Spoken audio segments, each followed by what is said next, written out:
Iyalah bre, aku tuh ngerasa PC gede-gede tuh kayak makan tempat gitu loh coy. Lihat aja perbedaan kedua PC ini. Padahal punya performa mirip, tapi kenapa kita mesti rakit PC yang gede-gede kalau yang kecil aja udah kenceng gitu. Mungkin ya soal selera aja sih cuy. Kali ini kita bakal build PC ITX di episode ke-56. Waduh, jarang-jarang kan kita nge-build PC ITX karena ya harga komponennya mahal.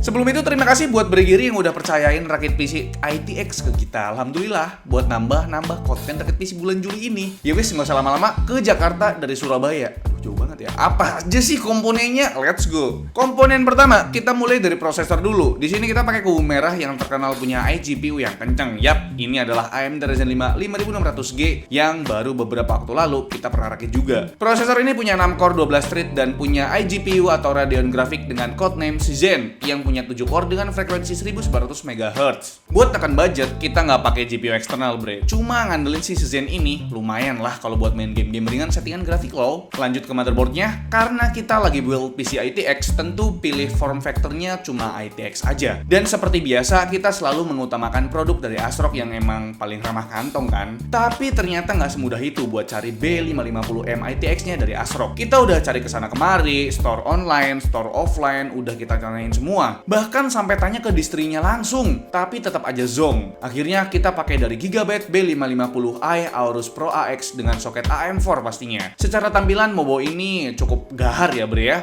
Walau bentuknya mini, tapi heatsink VRM dan heatsink NVMe-nya lumayan gede. Buat I/O portnya tentu aja udah nempel langsung bareng back panelnya. I/O portnya cukup lengkap, bahkan ada USB Type-C-nya dan tentu aja antena Wi-Fi. Dan buat bagian belakang motherboardnya ini juga udah ada back covernya. Dan ada satu slot NVMe-nya juga. Karena motherboardnya udah ada fitur RGB Sync dari Gigabyte Fusion, buat memori atau RAM-nya kita pakai yang RGB juga bre. Biar kepake kan fitur Gigabyte Fusion-nya. Ini adalah Adata XPG Spectric D45 yang White Edition. Kita pakai yang 16GB dual channel dengan frekuensi di 3600 MHz. Lanjut ke storage-nya, kita udah pakai NVMe dong, biar makin satset dan mengurangi perkabelan. Tapi ya buat nahan budget, kita pakai yang paling murah di pasaran. Ini adalah NVMe dari brand RX7 berkapasitas 512GB PCIe Gen 3. Dan ini permintaan dari pembeliannya sih. Lanjut buat casingnya, kita pakai dari brand Metalfish dengan tipe S3 Plus. Karena ini casing dengan form factor ITX, tentu dimensinya imut banget bre. Lihat aja nih, panjangnya 24 cm, lebarnya 14 cm, dan tingginya cuma 28 cm. Walau mini, estetikanya tetap dijaga bre. Side panel kanan pakai tempered glass biar bisa rawang jeroan si PC ini, sedangkan side panel kiri ada lubang sirkulasi yang areanya cukup luas. Lubang sirkulasinya juga terdapat di top panel dan bottom panel. Ini penting banget karena sempitnya ruang di dalam case bisa bikin panasnya terperangkap di dalam. Apalagi kompatibilitas cooler di PC ini terbatas banget. Fan casing cuma muat satu doang. Di sini kita pakai fan casing RGB dari PC Cooler FX120 White Edition biar senada sama tema PC ini. Opsi CPU cooler juga terbatas. Cuma bisa pakai yang model low profile aja sih bre. Karena memang CPU clearance-nya cuma 70 mm.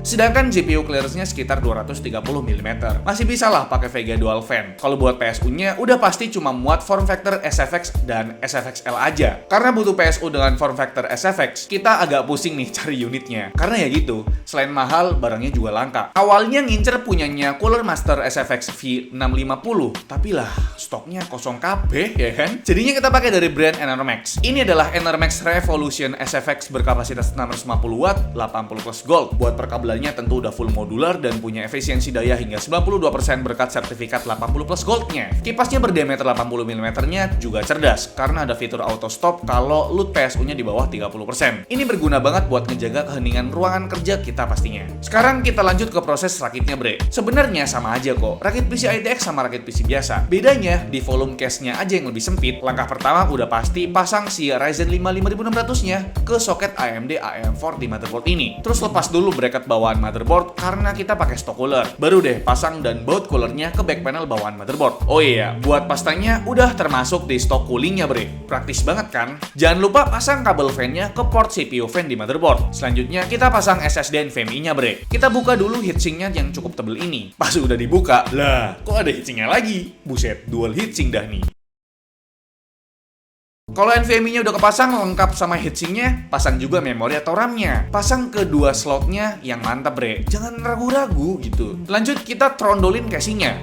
Kita copot kedua side panelnya, terus pasang deh motherboard ke dalam casingnya.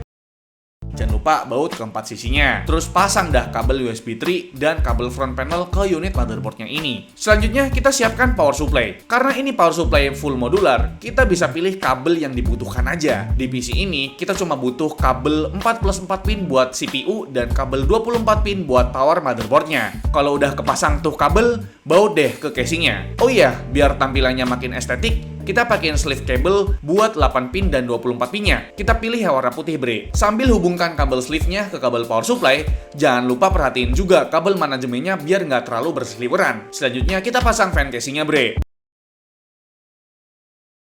Terus sambungkan kabel 3 pin PWM dari fan casing ke kabel extension bawaan motherboard. Dan hubungkan ke SYS fan di motherboard. Oh ya, Bregeri kan nggak pakai VGA eksternal. Jadi kita praktekin sekalian dah cara pasang VGA di casing ITX yang imut ini. Yang pasti fan casingnya kita lepas dulu sebentar buat masukin PCI eraser-nya dari belakang motherboard ke dalamnya. Terus pasang slot PCI eraser ke PCIe yang ada di motherboard. Lanjut, kita pasang VGA-nya. Di sini kita praktekin VGA yang single fan ya, bre, karena cuma ada itu. Tinggal baut dah bagian PCI eraser-nya ke casing biar bisa berdiri ketegak tuh VGA-nya. Beres dah. Beginilah tampilan PC ITX yang barusan kita rakit. Kalau menurut kalian gimana? Pasti horny kan liatnya? Gimana menurut kalian? Cocok nggak? Buat total keseluruhan rakit PC ITX ini per tanggal 10 Juli 2022 adalah Rp10.420.000. Sebenarnya PC ITX ini cocoknya buat setup PC di sebelah kiri karena emang tempered glass yang ada tampilan mobonya ada di sebelah kanan, bukan di kiri. Kalau kita taruh PC ini di sebelah kanan ya kita nggak bisa lihat isi daleman PC-nya ini. Nah sekarang kita lihat untuk suhunya. PC sekecil ini dengan cooler bawaan prosesor dan dengan space yang minim yang cuma dikasih satu fan exhaust di bagian atas. Apakah bakal kepanasan? Kita tes dalam keadaan tertutup dengan kondisi ruangan menggunakan AC sekitar 26 derajat Celcius. Suhu idle-nya sekitar 38,3 derajat Celcius, naik sekitar 5 derajat dari suhu idle rata-rata PC dengan casing yang besar. Sedangkan suhu maksimumnya saya tes buat main game PUBG Steam dengan grafik medium di resolusi 1080p. Suhu maksimum mentok di angka 92 derajat Celcius. Suhu segini sih terbilang anget ya buat kelas mini PC yang cuma ngandelin satu fan exhaust dan cooler bawaan. Apalagi kalau kita lihat clock speed jalan di angka 4,2 GHz 1,3 volt dengan 6 core 12 thread itu udah cukup bikin anget PC ITX ini. Ya harap maklum aja ketika suhu yang dikorbankan kalau kalian mau rakit PC ITX ini. Ya mungkin itu aja video pembahasan dan proses rakitnya. Kalau kalian mau rakit PC dengan komponen yang sama, kita udah taruh link pembelian tiap produk di deskripsi video ini. Kalau kalian nggak bisa ngerakitnya, kalian bisa beli langsung PC ini di toko online kita. Linknya ada di deskripsi video ini paling atas. Oke, itu aja. Semoga video ini menghibur. Like video ini kalau kalian suka, dislike kalau saya jelek, dan sampai jumpa di rakitan video selanjutnya.